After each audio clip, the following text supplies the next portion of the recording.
All right. Quiet coyotes. Go ahead and get started. All right. Happy Monday. It is April 13th, 2026, an 80-degree day. It is 6 p.m., and it is our regular meeting. Madam Secretary, can you do a roll call for us? Kamal. Here. Davis. Here. Jackson. Here. Laster. Present. Rogers is present. Piles. Excuse. Kennard. Tardy. All right. Can we stand for the Pledge of Allegiance? Pledge allegiance to the flag of the United States of America and to the republic for which it stands, one nation, under God, indivisible, with liberty and justice for all.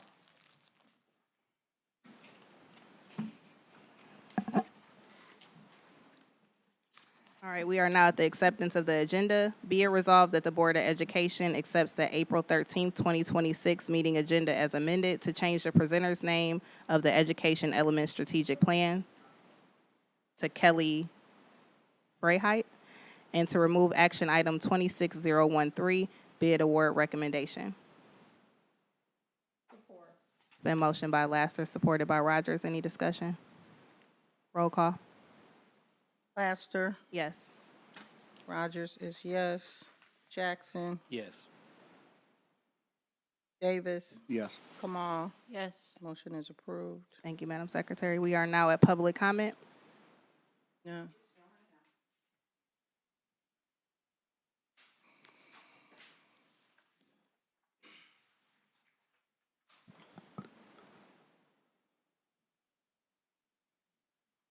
Miss Sandy Tenney. It's working. Is it? Okay. First of all, I'd like to thank our school district. There was a really good article about our new football coach in the Ann Arbor paper and what a rebuilder he is. It was nice. It was just for a change. It was something really nice, you know. Now, a couple quick questions, which I spoke to Mr. Jackson about. And I don't know, Miss Obie, do we have a girls' flag football team? Yes, we do. Okay.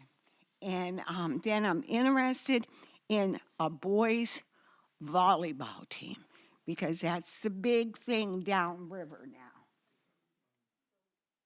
I'm actually going to mention that in my presentation. Oh, okay.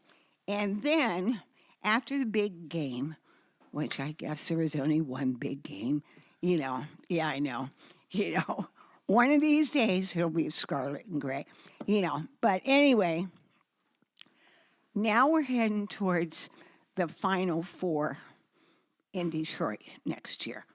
Okay, that's a big deal. When we had the draft, we had a, I forget what they called it, something, you know, where it traveled from city to city before the draft. And, you know, we had it at the rack, and it was big participation. And now it's called the, and I had it written down, it's in the car, something jam. And what it is, they've already kicked it off in Detroit.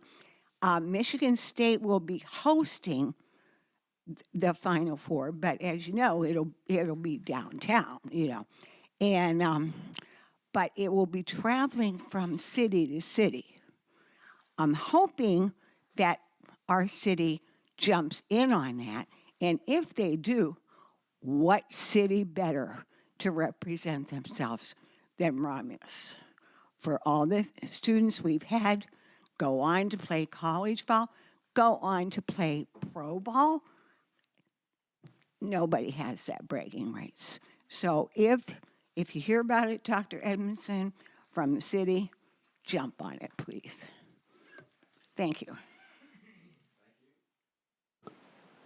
Thank you, Ms. Tenney. No other public comments. We're moving forward to the presentation portion. We have the great Jason Perkins with a parking lot improvement program presentation. Thank you. Good evening, Board of Education. Good evening. Tonight, for your consideration, I have a plan to repair the parking lots in Romulus Community Schools. A plan that's been long awaited. You'll see in my presentation, it's a 2-year plan for construction with half of it being completed this summer, with the board's approval, of course, and the remainder being completed next summer. Before I jump into it, I just wanted to give a little thank you to the Building and Site or Sinking Fund Committee. It's been a lot of hard work, a lot of planning, designing, making choices. So thank you to President Laster, Treasurer Kennard, Dr. Edmondson, Mr. Brock, and my right-hand man, Ray Holt, for all your hard work in the Sinking Fund Committee. All right, let's get into it. Last year, we had our parking lots evaluated and a comprehensive needs assessment done with the bond. We were hopeful that the bond would pass because we wanted to rip out all of our parking lots throughout Romulus Community Schools and replace them with brand-new parking lots. And this was the cost to do just that. So last year, when they evaluated, it was around $16.5 million to rip out all of our parking lots and replace them with new parking lots. I put the 7 to 10 year projected cost on there because the point that I'm trying to make is every year it's going up. It's escalating, inflation. Like everything else in the world, parking lots included, the price is going up. So last year was the $16.5 million. We're probably really closer to around $20 million now in terms of total replacement, and it'll just keep escalating the longer we wait. But yet, our parking lots look like this. So the only money that we really have to repair something like this, a big project like this, is a bond or sinking fund money. So we know the bond didn't pass. We know we want to go out for another one, but when is that? And in the meantime, this is what our parking lots look like. Our current sinking fund balance is just north of $5 million. We've done a good job of kind of preserving a lot of those funds for this, while still getting projects done along the way. President Laster made that point, so I appreciated that. We've done the middle school ceiling and lighting, we've done some other things, 507 remodel, and still we were able, because remember when I started in this district, a little over 2 years ago, the sinking fund was overspent by $1 million. So we have no bond, we have no sinking fund. How do we get these parking lots fixed up? Can you say that again, Jason, for the people in the back? Sorry. Oh. Is this on? Okay, is that better? Thank you. Which part, sorry? Sinking fund was overspent by $1 million when I started in this district 2.5 years ago. So we've kind of preserved a lot of those funds, and we've kind of saved up to just north of $5 million. Still not the $20 million that we need for all new parking lots, but we've got a little bit of money there to do something with. So I think you guys all know how the parking lots look. I have a couple more here. I don't know what's worse, the snow or the parking lots.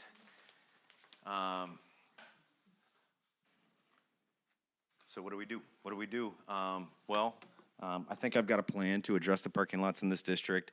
And how we went about it was, the first thing we did was had a evaluation of all the parking lots. And they go through all the parking lots and they evaluate them on a scale from 1 to 10. It's called a PACER rating. So based on that PACER rating is how we will address the parking lots. So rather than ripping them all out and starting over, we go through and we find the worst spots and we address them accordingly so that it's not $20 million. So these are the different processes that will be used depending on where they rated within the PACER rating scale. So the first thing would be crack seal, seal coat, and restripe. This is basically just painting the parking lot. You're putting a thin layer over the top and you're restriping it. It'll look like a new parking lot, but underneath, it's the same parking lot essentially with a thin layer on top of it. But again, there's a lot of areas that this would be sufficient, that there isn't huge potholes and that could be used. As the areas get worse, we step into a 3-inch mill and fill. That's where they grind down the top 3 inches of asphalt and replace it with 3 inches of new on top. And then lastly, full depth. Those for where you see the huge potholes and giant holes. It can't be repaired. Going down 3 inches isn't enough. That has to be a full depth replacement. That would be like a new parking lot, where you take it all the way down and you replace it with new. So by doing it this way, we're able to touch the entire district, every school, half of them this summer and half of them next summer, but we can afford it this way. So Now, you guys know after 2.5 years here, I'm going to keep it real, and I'm going to keep it real right now. Some might use the expression of like lipstick on a pig, okay? And my reply to that is, what else do we do? These parking lots, someone's going to get hurt. Price is going up. We don't have a bond. We have to do something. It's not a brand new parking lot. What's the next best thing? Any questions about the process or anything? All right, moving on. So these are the buildings that would be addressed this year, and we try to target the worst of the worst. So high and middle, we know, is in really poor shape. Romulus Elementary, it also addresses a lot of the concrete. So there's a lot of that at Romulus Elementary. Those 4 buildings this summer that we've went out to bid for, and I'm going to share all the details. And then potentially, with the board's approval, and we'd have to go out to bid again, the remainder of the buildings next summer. So we were targeting around $2 million this year and $2 million next year when we designed this whole thing. So I'll show you where the bids came in too. Here's kind of some plans of what would be done. Red would be this summer. Blue would be potentially next summer. So first up we have Romulus Middle School. So the whole front main parking lot. And then that back parking lot is by the football field there. So all that would be addressed this summer with the board's approval. This is the high school. So half of the high school again, all the way in the front there by RVLC, all the way in the back, all the way back to Tobine. Would all be worked on this summer, the remainder next summer. Here we have to be mindful of summer school. So I've already spoken with Ms. Marshall, who will be working summer school to address how the parking would work here this summer. We also have to talk to Forgotten Harvest. Forgotten Harvest we have to talk to about potentially another temporary location for them at the high school here. This is Romulus Elementary, so all of Romulus Elementary in the front and in the back. And this is Wick Elementary. Sorry, I have a little arrow on there. Disregard that. But all of Wick Elementary would be repaired this summer as well. There in the blue is already new in the middle for the bus loop. You guys are probably aware of that. That would not be included next year. So that's kind of what we designed and the thought process behind it. So I'll show you now where the bids came in at. We had to break it up just for permitting reasons into 2 separate packages. And I'm not talking 2 separate packages like this summer and next summer. 2 separate packages for this summer. We had to break it up just for permitting because the high school requires a different set of permitting. So we actually had 2 bid packages go out. Bid package A was the middle school, Romulus Elementary and Wick, and we received 3 bids. And you can see where the low bid came in was through Best Asphalt. Best Asphalt is a company here in Romulus, which is pretty cool. So they're here in Romulus. We held post-bid interviews. We talked to these companies. We make sure that they're prepared to do the work, that they can meet the timeline, that they can meet the budget, that they're up for it this summer. Best indicated absolutely yes. Another, just for transparency, I want to note that I did work with Best Asphalt in my last district. We did a small parking lot. They did a small parking lot for me. They're not friends of mine. I don't know them. I do want to let the board know that I have worked with Best Asphalt before. Now, I can tell you, Best Asphalt, they're a pretty reputable company, and they're a big company in Southeast Michigan. I feel very confident that they could complete the work this summer and stay on budget and timeline. Bid package B was the high school only. You can see we received 5 bids. Same thing, we did the post-bid interviews. Nagel Paving Company is another big firm in Southeast Michigan. They feel very confident they can complete the work this summer. When you add all that together, you have bid package A, you have bid package B, and you have a total for both. I also always put a 10% contingency on these types of projects, just for the unknown of what they might find when they dig up underneath, things like that. So this is what I'm recommending to the Board of Education, that bid package A goes to Best Asphalt, bid package B to Nagel Paving. You can see the total there. We were targeting $2 million. We came quite a bit under. We really would have designed more, to be honest with you. But there is that aspect of getting it all done in one summer, too. So we didn't bite off more than we could chew. We feel confident we can get this done this summer and see these improvements as soon as this summer. That's that's it. I would be happy to entertain any questions or comments. Yeah, I got a question. So, when would the project start if we voted yes? So as soon as school's out, they're hitting the ground running. They're here for the entire summer to be completed by the start of school.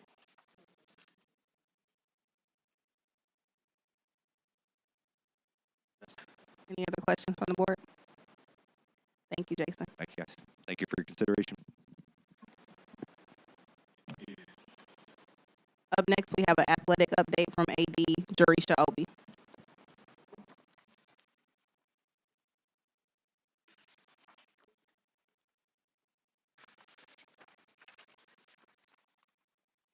Good evening, everybody. Good evening. How are we feeling today? Okay, good. First of all, thanks for having me. President Lester, Dr. E, Mr. Brock, board, thank you for having me. What you see here is what we're going to speak about today. I know during the last board meeting, we specifically asked, what are we doing and where are we going? So I want to make sure that I answer those questions and kind of give you guys an idea of the direction we're heading with the update of where we are currently. So here you'll see the purpose. So this mid-season update is designed to provide clarity on where we are as an athletic department. So I'll walk through the work that's been done, the progress that we are seeing, and the direction we're building towards. So the goal is to give a clear picture of both the current state and the long-term vision of the athletic department. Can you all hear me okay in this mic? Okay. So everything we're going to talk about today falls under this here. So we are rebuilding programs, we're restoring opportunities that didn't exist, bringing back opportunities that once existed but fell by the wayside for some reason. This is not about the quick fixes, it's about doing it the right way so our programs are sustainable, our programs last, and that we're not continuing rebuilding 4 years down the line.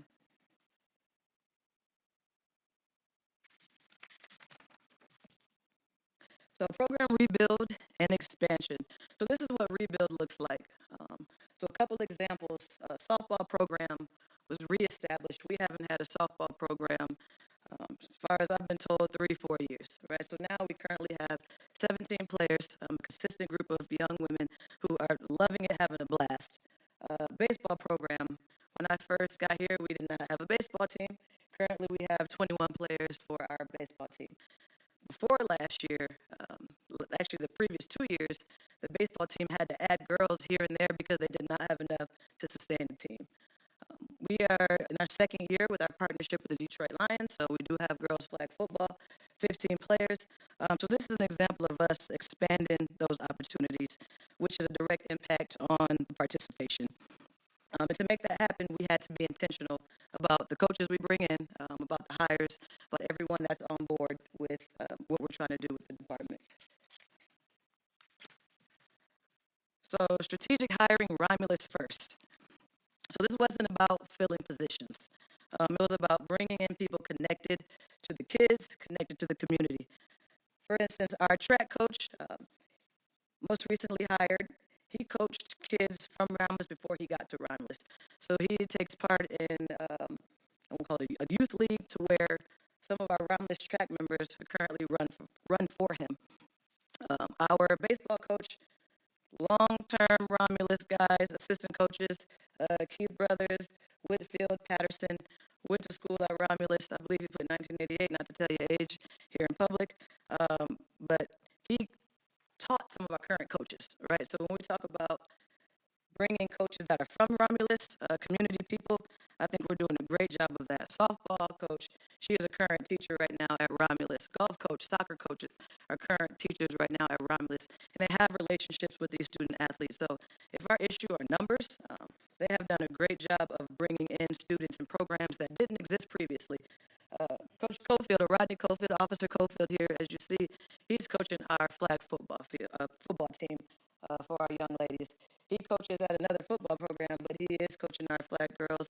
I have girls run in my office and say, is Coach Cofield coaching us? So they're excited about who we have. They're excited about the coaches, the teachers. And I think relationships help bring participation, right? So if they know you, they trust you, they want to come out and they want to play for you. If you have those relationships with them, they want to come out and play for you. football and track, they're working together to make sure that athletes are able to do both, right? So there's no more competing about who can have athletes. Coaches are doing a great job of working together to make sure we find a way to share athletes. School doesn't have as many students as we would like. We understand that. And I think some of the byproduct of the participation in athletics is obviously a byproduct of the student body, but we have to be intentional about making sure that we allow athletes to do track, golf, and baseball if we can make it work. And the new coaches I have in, they're intentional, they're doing a great job of that. So we're building collaboration and not competition internally. We are also exploring ways to have middle school head coaches be high school and varsity assistant coaches. So we're talking about bridging the gap. There's no better coaches and teachers than those that coach the middle school to lead them to the high school. So it's not just hiring, it's building a system based on trust and based on access. So department-wide rebuild, I want to talk a little bit about the new spring coaches that we have in, and then the whys, right? So it wasn't just a few programs. We had leadership changes across track, golf, baseball, softball, flag football, tackle football, girls basketball, boys basketball. From my experience being an AD or just from the general public, if I'm on the outside looking in and I hear that, I'm like, whoa, what's happening, right? So I really want to explain what we're doing and what we're intentional about doing as far as the program changes. So as we all know, a football coach accepted a new position. He was a football and a track coach, right? And his assistant coaches also head coached girls flag football. So with the loss of one coach, that took out 3 coaches that needed to be refilled. As far as our baseball and softball team, as I mentioned here, that didn't previously exist, right? So we were able to restore those with coaches in-house. We struggled for years to get kids. Girls basketball, which I'll talk about basketball in a couple slides later, had to make coaching changes, which again I'll talk about. And boys basketball, the head coach then decided to become an assistant coach in another district. So it's a full department rebuild, so it's not isolated changes, right? And we got people that are invested in the community, that are in the community, and that are invested in the kids. You mentioned golf. I didn't hear that. Golf, also we have a new coach who is also a teacher, who is also a teacher in the school district and has those relationships with students. So new leadership, boys and girls, programs requiring rebuild. And this is very important, this part right here, and I think that is what I've seen to be where there's a lack of understanding or misconception when it says what we are seeing is the result of a rebuild and not the cause of it. And that's a huge difference. It is a result of a rebuild, not the cause of it. And so it's a full basketball reset. Both programs are under new leadership. They stepped into a situation that required rebuilding and not maintaining. As a basketball coach, which I understand is difficult. So we're already seeing progress because of that, which I'll speak on. The focus has been structure, long-term culture, and sustainability, and building a pipeline between the middle school and high school. So I want to talk a little bit about the basketball season, because I understand how important basketball is to the Romulus community, and I've understood more and more the longer I've been here, the more I'm like, okay, hear you. So I really want to explain to you all and the public what we're doing and where we're going with our girls and boys basketball program. So when we talk about a rebuild and when we talk about not the cause of it, Coach Brad, which is our head boys basketball coach, he inherited a team who had lost 12 seniors, who graduated 12 seniors. That's almost unprecedented, and having to rebuild a whole team from the ground up. So he lost 12 seniors, and he returned 2 players that played on the varsity roster last year. So if they didn't play on the varsity roster last year, they were all freshmen in JV. The 2 that did play on the varsity roster, obviously, if you're behind 12 seniors, you ain't getting in the game, right? So when we talk about a rebuild, it's rebuilding and building up freshmen and JV players who were dedicated, who went out there every day and played their hearts out. And we can see in the score difference from the beginning of the season to the end of the season if we follow the team. The last district game went into a double overtime to a team that they lost to. So the progress was there. The year before he got there, the coach that had the 12 seniors, they won 7 games. We lost 12 seniors and won 3 games. So when I say it's the result of a rebuild and not the cause of it, it's going to take some time in him getting his players in. That's difficult. It's difficult to bring kids that have never played and turn it over. But I can tell you what we are doing and how we're being intentional to get us where we need to be. Because whether it's our fault or not, it's our problem, and we're going to fix it. Girls basketball ended the season last year with 10, right? So we haven't had a huge roster for a while. We ended the season, well, I'm sorry, the previous year before my new coach came in, they ended the season with 10. 4 graduated, 2 were just happy to be there, and they realized they might not want to play basketball anymore. And then we returned the 4 from the previous season, which 4 is not a lot. What I also want, everybody to understand why we're looking to fix the problem is lack of participation in girls basketball, unfortunately, is not a Romulus issue. Across the nation, it is down 21%. So it makes it even harder with a district whose number is dwindling to get the girls out to play. But we do, again, as I've said, I have a suggestion and some thoughts and some things that we're going to work on to get it back to where it needs to be. Again, doesn't matter whose fault it is, we're going to get it back to where it needs to be. But I wanted to give you guys a little backstory on both teams, both coaches, where they came from, and then we'll talk about where we're going with that. So before we get into that, just some things from this previous year. And I've been intentional, and I've talked a lot about, and I put in that pamphlet that they sent out to the whole community that my legacy as an athletic director is not going to be predicated off solely wins and losses. I want to win as much as everybody else. I'm competitive. I'm a coach. It's not going to be predicated solely off of wins and losses when these kids have so much more to offer than just what they can do for us, right? And so when I hire a coach, when I talk to them all the time about transformational leadership.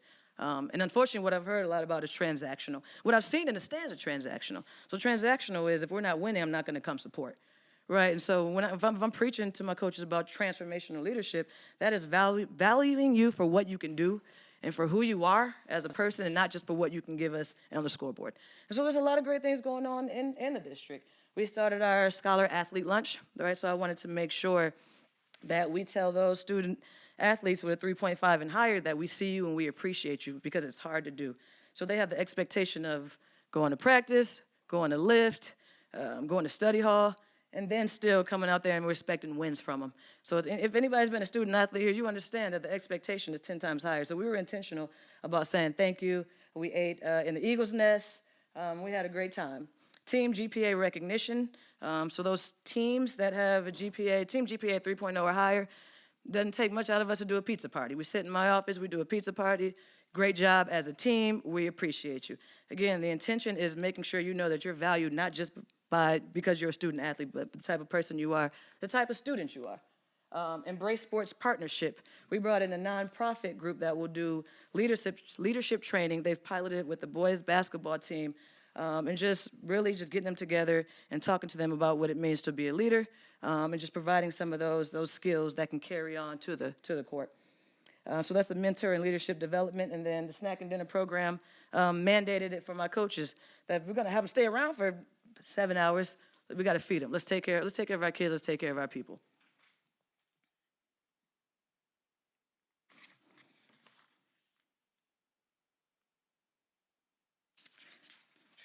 I think I might have. Make sure I didn't miss something I wanted to talk about. So before I go to this pipeline, I also want to, I forgot to mention, so when we're talking about our current sports and where we are with our coaches, we are in conversation about boys volleyball. Mr. B and I meet on Friday to talk about it being a club sport, right? So practice a couple times a week, play about 4 games in the season, and really pilot to see if we get participation. In all honesty, I'm not huge right now, and neither is the conference, on rushing to bring boys volleyball to Romulus because I feel like we need to fill the sports that we have currently, and we're having trouble doing that, right? So baseball, track, golf, those are sports that we have to be in our conference. Volleyball is not one of them. So we're trying to add more and more sports, and I'm begging kids to come out to play baseball. So while that's in the vision for later on, I think right now the focus needs to be getting kids out to participate in the sports that we need to stay in our conference. conferences talking about it. So if the conference hasn't started boys volleyball yet, we won't be in a rush to start it. So once it's alignment with the conference, then I think we can have more conversation about it. But we still have the opportunity within club sports for boys to come out and still participate in volleyball. We just did a trial. We said, hey, come out. We'll do a first practice. We had 10 guys come out, and they had a blast. So again, expanding opportunities for our students. Yep, you're welcome. So middle school pipelines. So we're no longer waiting for athletes to come to us. And I think that is what we've been missing previously. We're hoping middle school kids come to the high school. And that's not always the case, especially if we are not winning how we would like to. So our coaches are actively building relationships with the middle school kids. I have mandated that, so it's not an option, that every high school coach, they run a camp, they run a clinic, they run a coaches meeting at the middle school. And they're intentional about getting to know those kids. So if the first time they see you is the first day of school, we failed. So a couple things that we've already planned. Jason and I actually had a meeting about 2 weeks ago where we're gonna hold a bowling event with middle school kids that are interested in bowling and just introduce them. His players will lead it, make sure they're talking to them, engaging with them. Boys basketball and girls basketball, either the 22nd or the 23rd, they're going to the middle school to hold a parent meeting, and they're gonna hold weekly open gyms for 8th graders in the Romulus community, not just Romulus Middle School, right? Because we would love to get kids in the community as a whole, not just from the middle school. I've been working with the cheer coaches. They've come up with a great idea to do like a field day where every team is represented at the middle school, and they can go around and try each sport, talk to the coaches. So again, we're not just waiting for them to come to us. That's got to change. We got to be intentional of going out to the middle school and letting them know we want you here. I'm going to grab you, I'm going to pull you, and I'm going to bring you here. Coach Mack, our new football coach, we've already been over to the middle school, and he talked to 8 middle school kids. So we are intentional, hitting the ground running, and building those early relationships.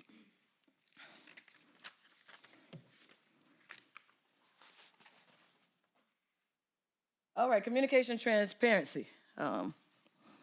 As you can see, there's a lot happening. There's a lot happening, and I would be glad to hear if there's another AD in the country that just hired 7 coaches.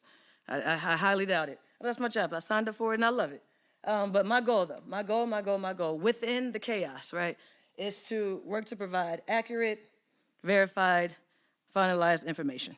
Unfortunately, sometimes that guy right down there gets a hold of it before it is accurate, verified, and finalized.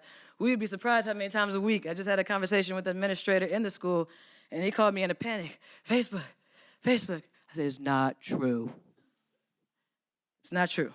And so I wish I can get a hold and get ahead of what people post, but I can't control what I can control and making sure that the things that I can get ahead of, that I'm intentional in making sure that you all get that information. Or if I see it, it's simple as sending an email, Dr. E, this is what came out, it's not verified, you know, and sometimes with some of the coaches that we announce, there's still a background check, right, and there's still a process. So I would hate to send information out and like, we hired this person, and the background check comes back and it's a no-go.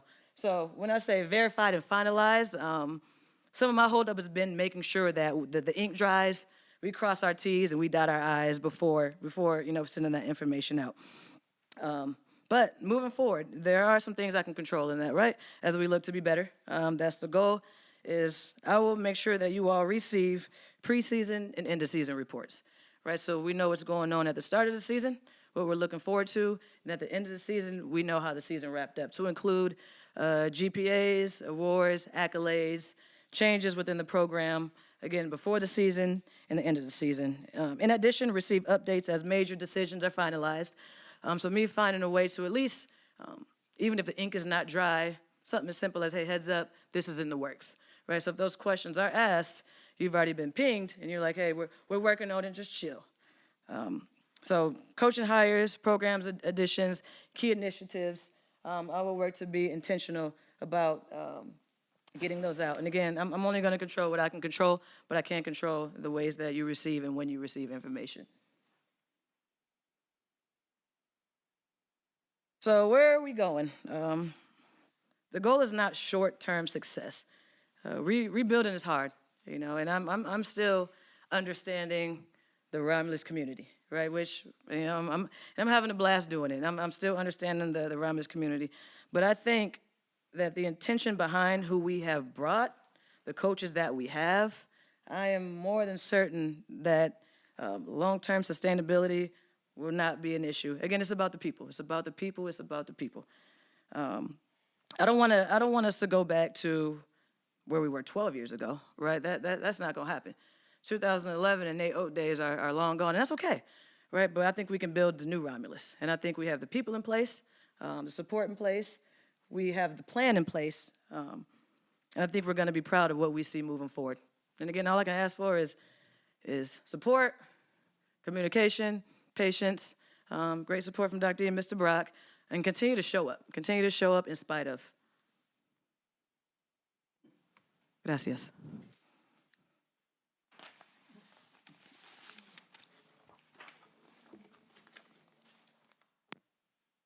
Thank you, ADOB. Any questions from the board, comments?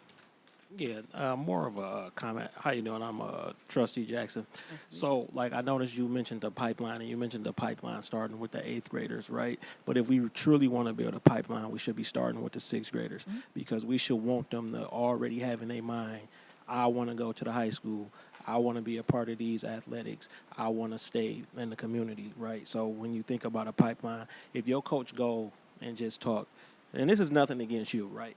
But so I know some of the 8th grade basketball players because I coached them from kindergarten up, right? So it's like 3 in mine. And when I see them, I say, where y'all going to school? I don't know who the coach at Romulus for boys basketball, right? So he should already be seeking them out, even if we got to go through 8th grade freshmen, get to varsity route, right?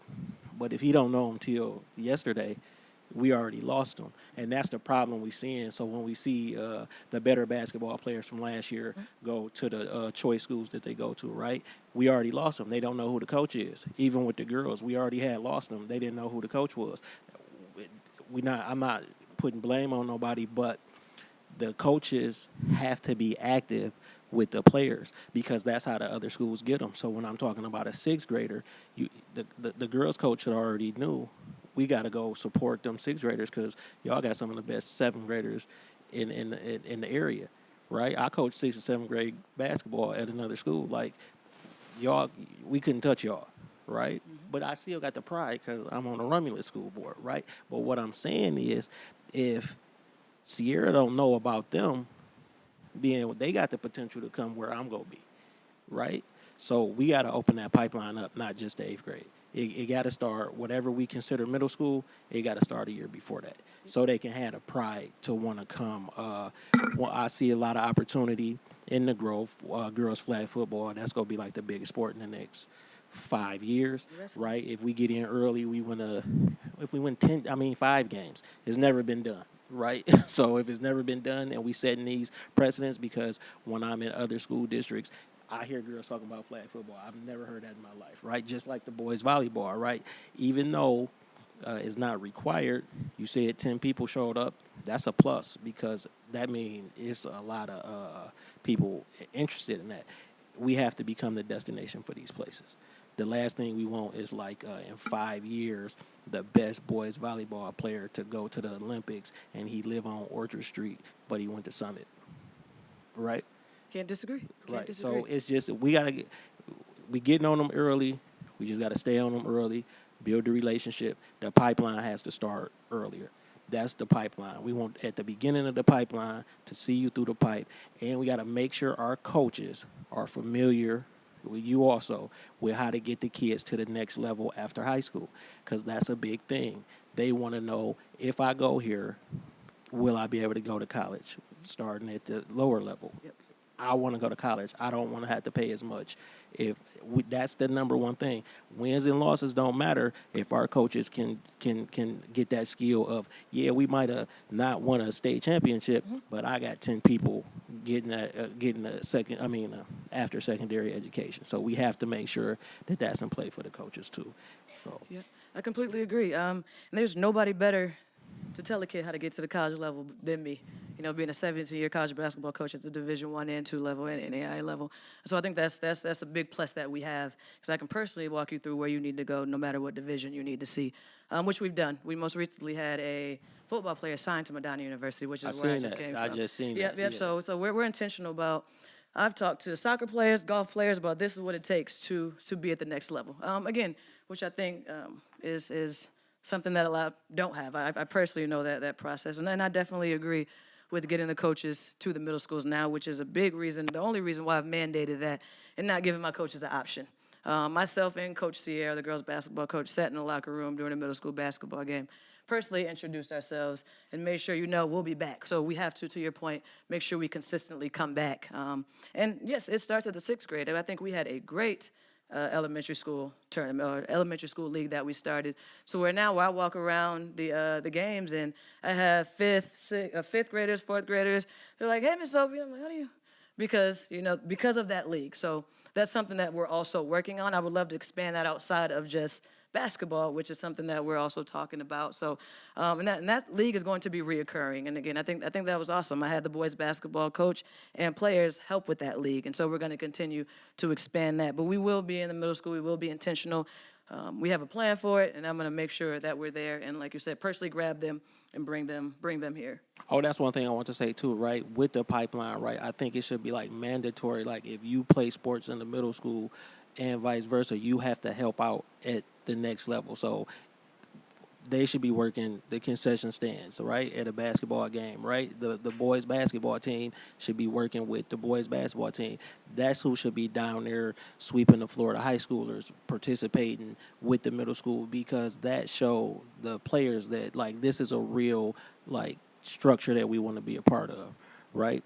And when you do things like that, first it seemed mandatory, but then they look forward to it. Like, oh, no, I want to go work the game. It's my turn to work the game. And then the high school players look and they see the middle school players doing the work, and then the middle school players look and see the high school players doing the work. See, this got to be in you, right? We used to be known for sports, right? But that's used to. We could be known for a whole nother level of sports. We have to create cross-town rivalries, because one thing about a charter school is no cross-town. Right? Usually it's the real high school across town. And what I mean by real high school, the district high school, right? Every new sport that we have that a competitor who a charter school may have, we have to create the rivalry, right? Why? Because we want to show that every rivalry we create, we go capitalize on, and people will come out for that, right? They might not come out for 5 games, right? But if everybody in the community come out for that rivalry game, we can make up for any lost revenue that we didn't have this year. All of this stuff has to be solid, created, and the home of has to be Romulus, Michigan. So I'm not about to live in Romulus and go to the charter school that's in Romulus, because y'all always lose the big football game, the big basketball game. It's the only big rivalry any if you game. compete. Right. So that's how we go get our athletes back. And it is what it is. Like, all the best athletes are our athletes that go to other schools. It's simple as that, right? But it used to be like that with academics. I'm from Inkster, Michigan, but I went to Romulus, and Romulus got Inkster's best and brightest when me and my brother came here, right? Mm-hmm. And now everybody else getting Romulus biggest and brightest when it comes to sports, and we have to get our students back through sports and academics. That's the plan. That's the plan, and we got a plan. But I agree. But again, like we say, I love the word rivalry, and sometimes we want to say, hey, this team is our rivalry, but it ain't a rivalry if one team's losing by 50. But Well, we do I'm got not the just coaches talking in place. basketball, though. Yeah, I'm not just talking Me basketball. either. Yeah, But I think we do, to your point, got the coaches in place to where we get that back. Because I heard when we had rivalry games, the stands were huge. Right. They were huge. We were competing. We were winning those games. So that's all a part of the process. That's all a part of the process. And I think we have the plan and the people to get it there. But it's in the plans, and it's that's what it is. It's a process. I'm on board with you, so we go see. We're going to see. My only comment, hello, ADOB, Hello. was about your communication and transparency page.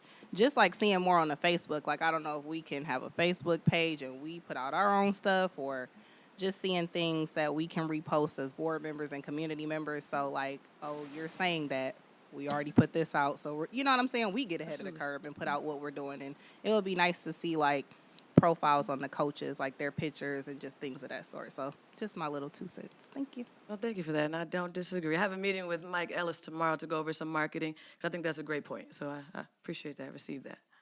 Madam President, Board.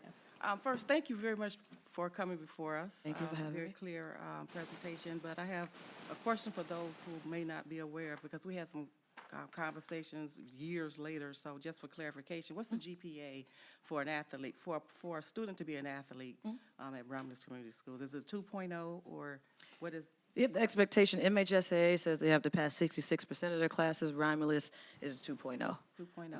which years ago was a 1.5. Yeah, so there was some clarification needed Yes, there. So you spoke on your slide, student development and support, and so I'm going to piggyback off of what's already been said, because my question was pertaining to that, but I'm quite sure, and I'm just making a statement, you may not have something that you want to present to us pertaining to this now, but I'm quite sure you probably thought about, what about the student? You spoke about a 3.5 recognition to team members, but those who don't quite make it, those who fall below at some point, in most athletics and sports, most districts, they have programs where it's geared toward encouragement and making sure that our students are academically successful. And so I'm quite sure you have something in place.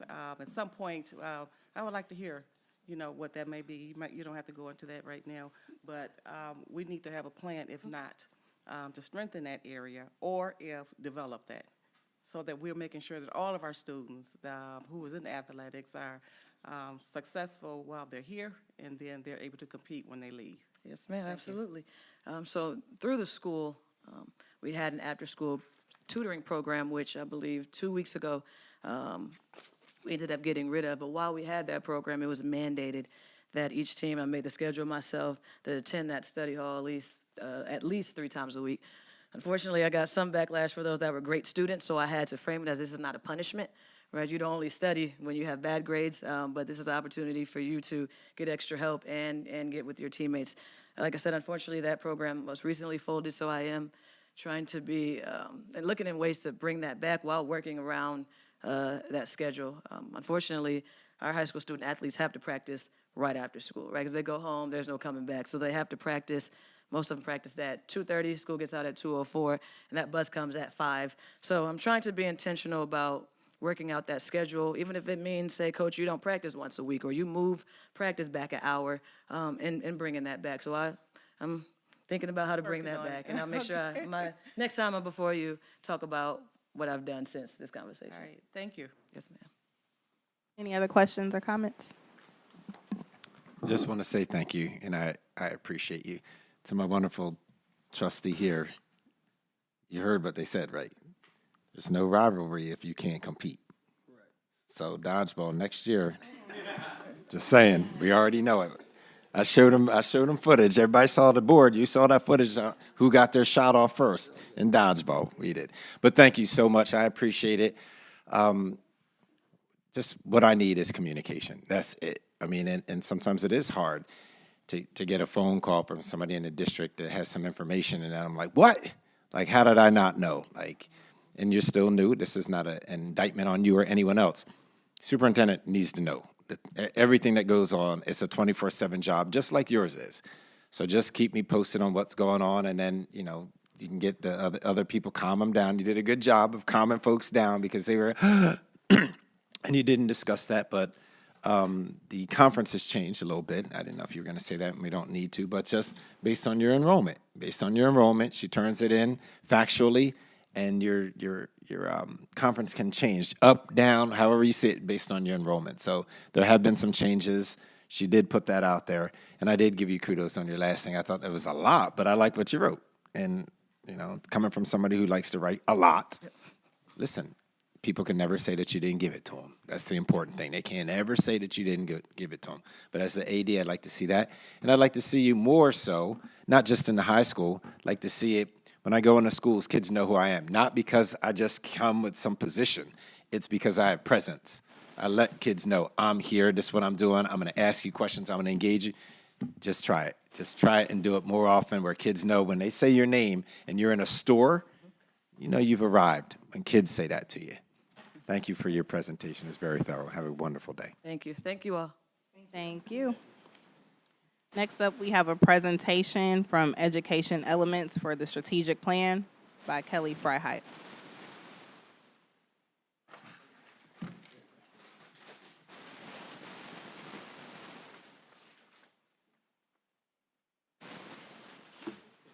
Good evening, board and community. Thank you all for allowing me to be here tonight.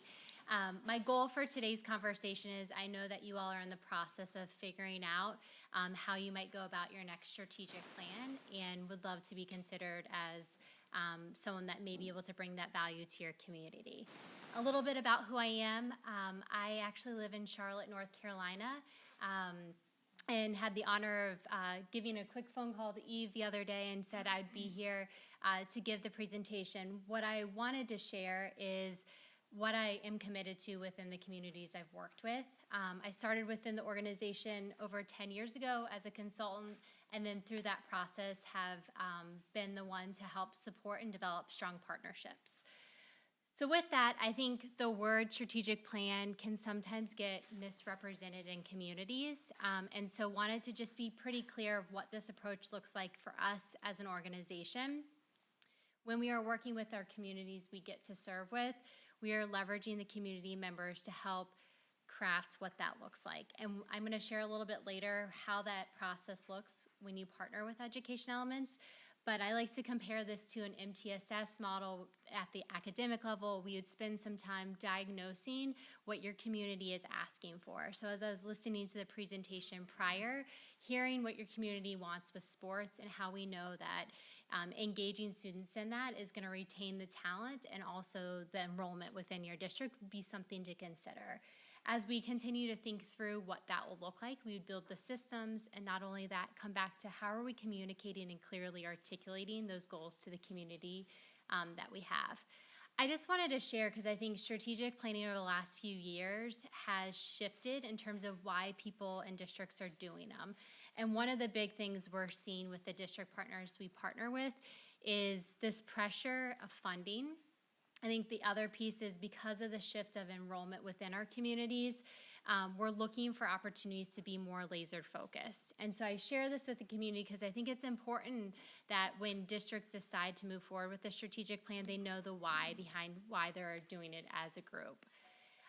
So wanted to just high level share what the work looks like in itself. And I share this because I was in a conversation just end of last week where a superintendent said, Kelly, we have a mission and vision. Do we really need to get our community to recreate and spend energy around that? And I said to them, no, if your community is proud of what their mission and vision, where we need to spend your community's time is figuring out what are the pillars and the initiatives under those pillars that they're willing to work towards as a community. And so I share that because we've got district partners that will start at the top with that mission and go work all the way down, or we may come in as partners and they already have that mission and vision, and really what our goal is to build out what the pillar and the impact statements will look like.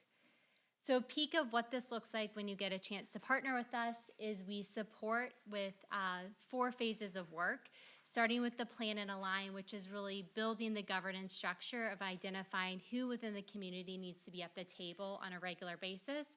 And then more importantly, what does it look like to get those feedback loops, right? We want that engagement to be high because we know that when people are bought into the process, the buy-in is stronger. As we go through the process, Foundations is really where we get to look at the data. I'm going to share a little bit about the tool we have when it comes to leveraging data, but I also know many of our district partners already have data at their fingertips. So if you're partnering with a vendor that has that the academic data, it could be the student data, it could be the employee data, that is information our team would leverage and analyze across and help determine what are some areas of opportunities we may want to explore. As we get into the design phase, this is actually one of my favorite phases. It's when we get to bring community members like here in the room, and we also get to bring community members that might not be here in the room, right? We want to be intentional about who we haven't been able to reach and how do we invest them in this process. And I can share a little bit more about what that typically looks like. And then as we get into the launch phase, I like to say this is the chance where we are showing the plan. We're starting to be clearly articulating the milestones, and more importantly, how are we regularly bringing it to not only board meetings, but how is it actually being applied with our school leaders? And not only that, how are our support systems within the school also reporting out on how they're making progress for this? So I'm just going to briefly share, because I know this is in your packet, just at a high level, typically what a strategic planning process would look like, knowing phase one is really focused on typically, I would say, a 6 to 8 month process. I say 9, especially when we're kind of teetering between the end of the year and a new year, just because summer is sometimes hard to get people together. When we think about the governance structure, I just wanted to equip typically who we would have at the table, and then more importantly, name that there are other members in the community that we would treat as advisors, right? And I think there's many ways nowadays we can get feedback, whether it's we're at a sporting event and we socialize some of this information, or we're leveraging, it sounds like Facebook's big in your community. Could we leverage that in a more positive way of showcasing what you all are working towards? The governance structure just helps us continue to move some of that work forward. I was going to give you a peek of some of the ways in which we can support districts with the community engagement. I think why this is important is because when your community feels heard, they see themselves represented in this plan. And when I work with districts, one of the big things is they've got schools on school improvement plans. And my big thing is, how do we marry these so that they don't feel like 2 separate plans, but more importantly, feel like one plan together? Focus groups is one way we may bring a group together. It's not the only way.